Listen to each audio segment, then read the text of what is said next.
ശീല പ്രഭുപാദിൻ്റെ ലീലാമൃതയിൽ വായിച്ചൊരു കാര്യമാണ്. 1976 മായാപ്പൂരിലെ GBC meeting കഴിഞ്ഞിട്ടുള്ള ഒരു കാര്യമാണ്. അപ്പം ശീല പ്രഭുപാദ് ആദ്യം ചൈതന്യ ചരിതാമൃതം എല്ലാവരോടും 2 മാസം കൊണ്ട് 17 വോളിയം പബ്ലിഷ് ചെയ്യാനായിട്ട് പറഞ്ഞിരുന്നു. അത് ഡിവോട്ടീസ് എല്ലാവരും കൂടെ അത് കംപ്ലീറ്റ് ആയിട്ട് ചെയ്തു. അതിനുശേഷം പ്രഭുപാദും എഡിറ്റോറിയൽ ടീമും പിന്നെ പബ്ലിഷിംഗ് ആയിട്ടുള്ളൊരു ചെറിയ മത്സരമാണ്. പ്രഭുപാദ് എഴുതിത്തീരുന്ന ഉടനെ തന്നെ അവർ എഡിറ്റോറിയൽ എല്ലാം കംപ്ലീറ്റ് ചെയ്യും. അത് കഴിഞ്ഞിട്ട് അവർ പബ്ലിഷ് ചെയ്യും. അപ്പോൾ പ്രഭുപാദ് ഒരു ലെറ്റർ എഴുതിയിട്ടുണ്ട്. ഞാനാണ് വിജയിച്ചത്, കാരണം ഞാനിപ്പോൾ 6th കാൻഡോയിലാണ്, നിങ്ങൾ ഇതുവരെ 5th കാൻഡോ പബ്ലിഷ് ചെയ്തിട്ടില്ല എന്ന് പറഞ്ഞ് ഇങ്ങനെ എഴുതിയിട്ടുണ്ട്. അപ്പോൾ പ്രഭുപാദ് അത്രയും ഈ ബുക്ക് എഴുതുന്നതിന് അത്രയും ഇമ്പോർട്ടൻസ് കൊടുത്തിരുന്നു. അപ്പം മായാപ്പൂരിൽ പ്രഭുപാദ് താമസിച്ചിരുന്ന സമയത്ത് പ്രഭുപാദ് മെഡിറ്റേറ്റ് ചെയ്യുമ്പോൾ ഇത് എഴുതാനായിട്ട് ശ്രമിക്കുമ്പം ഈ ഡിവോട്ടീസ് ചിലപ്പം ശ്രദ്ധയില്ലാതെ ഈ കഥയൊക്കെ അവരും അതേ ഈ ലോങ് ബിൽഡിങ്ങിലാണ് താമസിക്കുന്നത്. അപ്പോൾ അവരും ഭയങ്കര സൗണ്ടായിട്ട് കഥയൊക്കെ പെട്ടെന്ന് അടയ്ക്കും. അപ്പോൾ നല്ല സൗണ്ട് കേൾക്കും. അപ്പോൾ പ്രഭുപാദ് ഇതിനെക്കുറിച്ച് തൻ്റെ അടുത്തുള്ള ശിഷ്യന്മാരോട് പറഞ്ഞിട്ട് ഈ ഓരോ കഥവിൻ്റെ അടവും എൻ്റെ ഹൃദയത്തിനെ തകർക്കുകയാണ് ചെയ്യുന്നതെന്ന് പറഞ്ഞു.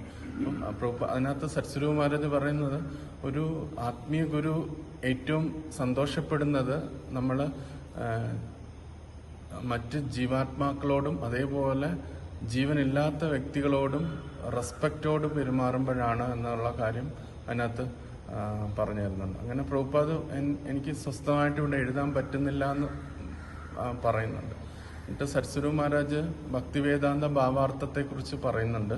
അതിനകത്ത് സത്സ്വരൂപ മഹാരാജ് പറയുന്ന, പ്രഭുപാദ് ഒരു മൈക്ക് കിട്ടിയ ഉടനെ പറയാനായിട്ട് ഇങ്ങനെ ഇരിക്കുകയല്ല. പ്രഭുപാദ് ഒരു വാക്കെടുത്തിട്ട് അതെങ്ങനെയാണ് ഇനിയുള്ള ഫ്യൂച്ചർ ജനറേഷൻ എങ്ങനെ മനസ്സിലാകുമെന്ന രീതിയിലാണ് അതിനെക്കുറിച്ച് ചിലപ്പോൾ ചില ദിവസങ്ങളിൽ ഒരുപാട് ശ്ലോകങ്ങൾ ട്രാൻസ്ലേറ്റ് ചെയ്യും, ചില ദിവസങ്ങളിൽ ഒരു ശ്ലോകം പോലും ട്രാൻസ്ലേറ്റ് ചെയ്തില്ല. കാരണം അതെങ്ങനെയാണ് മറ്റ് സമൂഹത്തിൽ ഇനിയുള്ള വരുന്ന ആൾക്കാർക്ക് മനസ്സിലാകണം എന്നുള്ള രീതിയിലാണ് പ്രഭുപാദ് അത് ട്രാൻസ്ലേറ്റ് ചെയ്യുന്നതെന്ന് പറയുന്നത്. ട്രാൻസ്ലേഷൻ അല്ല, യഥാർത്ഥത്തിൽ ശീല പ്രഭുപാദും ഭഗവാനോടുള്ള സ്നേഹം കാരണം ഉണ്ടാവുന്ന ആ എക്സ്റ്റസിയാണ് ഭക്തിവേദാന്ത ഭാവാർത്ഥങ്ങളെന്ന് അതിനകത്ത് സത്സ്വരൂപ മഹാരാജ് പറയുന്നു. എന്നിട്ട് പ്രഭുപാദ് എന്തുമാത്രം ഇതിന് ഇമ്പോർട്ടൻസ് കൊടുക്കുന്നു എന്നുള്ള കാര്യത്തിൽ സത്സ്വരൂപ മഹാരാജ് പറയുന്നൊരു കാര്യം, പ്രഭുപാദ് ഈ മായാപ്പൂരിൽ സ്വസ്ഥമായിട്ട് എഴുതാൻ പറ്റാത്തത് കൊണ്ട് പ്രഭുപാദ് ഉടനെ പുസ്തകൃഷ്ണ മഹാരാജ് അദ്ദേഹത്തിൻ്റെ പേഴ്സണൽ സെർവൻറ്റിനെ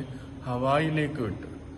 ഹവായിൽ പോയിട്ട് അവിടെ പ്രഭുപാദിന് എഴുതാനായിട്ടുള്ള സൗകര്യം ഒരുക്കാനായിട്ട്. എന്നിട്ട് അവിടുത്തെ ശിഷ്യന്മാരോട് പറഞ്ഞു, ഔട്ട്സൈഡ് പ്രോഗ്രാം ഒന്നും അറേഞ്ച് ചെയ്യരുത്, ഗസ്റ്റിന് കാണാൻ പറ്റും 5 മണി തൊട്ട് 6:30 വരെ വൈകുന്നേരം, അത് കഴിഞ്ഞ് ഔട്ട്സൈഡ് പ്രോഗ്രാം ഒന്നും ചെയ്യരുത് എന്നുള്ള രീതിയിൽ ഇങ്ങനെ ഓൾറെഡി അവിടെ പോകാൻ വേണ്ടി പുസ്തകൃഷ്ണ മഹാരാജിനെ അങ്ങോട്ട് വിട്ടിരിക്കുക.